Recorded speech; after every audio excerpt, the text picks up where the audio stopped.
Doctor Gustavo Larrea, buenos días, bienvenido a Contacto Directo. Buenos días, Alfredo, un gusto.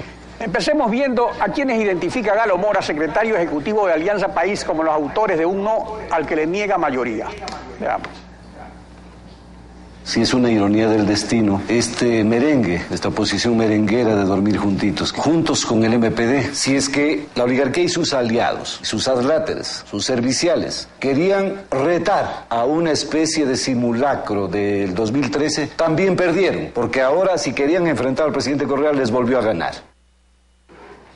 A ver, en Montecristi, la red del MPD, Pachacuti, Galberto Acosta y otros infantiles de izquierda bailaban el trencito, pero parece que el tren de Montecristi solo le está quedando la locomotora. En la lucha por el no y en este primer revés electoral del invicto presidente Correa, doctor Larrea, ¿qué papel jugaron los disidentes de Alianza País, entre ellos varios de los fundadores e ideólogos? Bueno, creo que el hecho de haber conformado la coordinadora esta vez no, precisamente de aquellas fuerzas sociales y políticas que apoyamos la Asamblea Constituyente, que apoyamos la nueva Constitución, creo que contribuyó a que esta victoria del gobierno tenga el amargo sabor de derrota.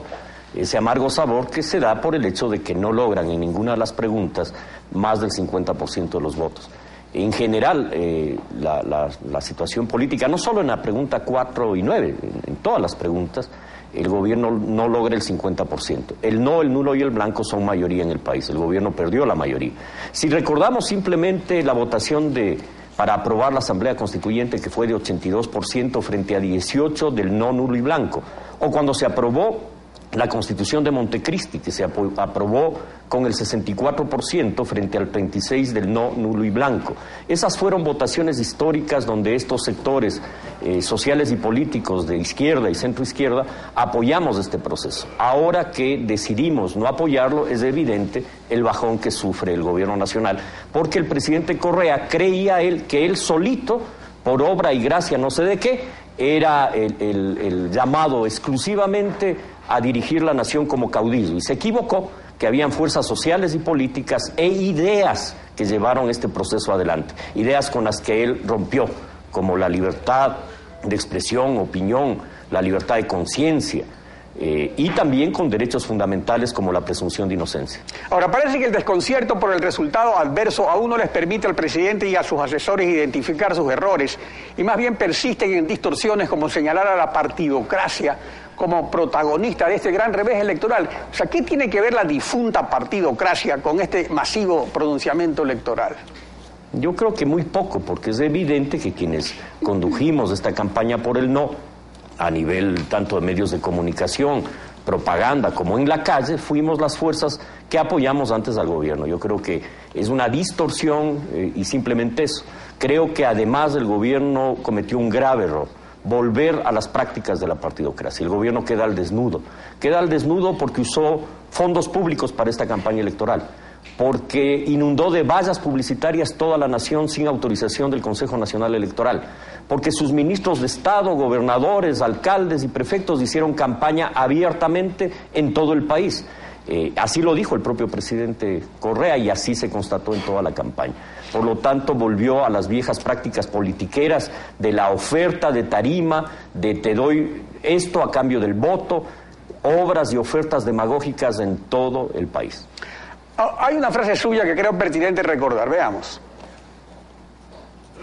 Aquí hay un proyecto que pretende restringir libertades fundamentales que es inadmisible. El presidente responde a quienes opinamos diferente atacándonos, adjetivizándonos. Nuestra campaña ha dicho no, esta vez no, señor presidente. Ahora le queremos decir no, esta vez no, señor prepotente.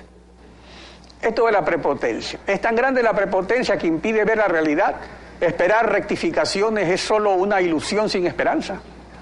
Sí, yo creo que después de las declaraciones del presidente Correa y su triunfalismo, ese sí absolutamente infantil, y de sus lecturas de la realidad del país, demuestran que no hay intención alguna de leer la realidad y de rectificar. El presidente está convencido que él es un caudillo salvador, un mesías y que no comprende en definitiva el rol de la sociedad, el rol de las organizaciones sociales, el rol de las fuerzas políticas. No lo comprende o no le da la gana de comprender.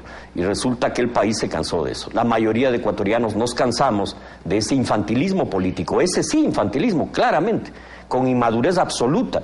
El presidente sigue creyendo que él ha ganado esta contienda, cuando es evidente que es un triunfo que tiene sabor amargo a derrota, porque la gran mayoría de ecuatorianos no se pronunció a favor de esta consulta. Ahora, en términos prácticos, sin embargo, si legalmente se concreta un triunfo que resulta ilegítimo por la mayoría absoluta de sufragantes que no respaldó el sí, ¿qué va a pasar con los jueces? ¿Serán finalmente repartidos con los huérfanos de la partidocracia enquistados en los niveles provinciales del aparato estatal?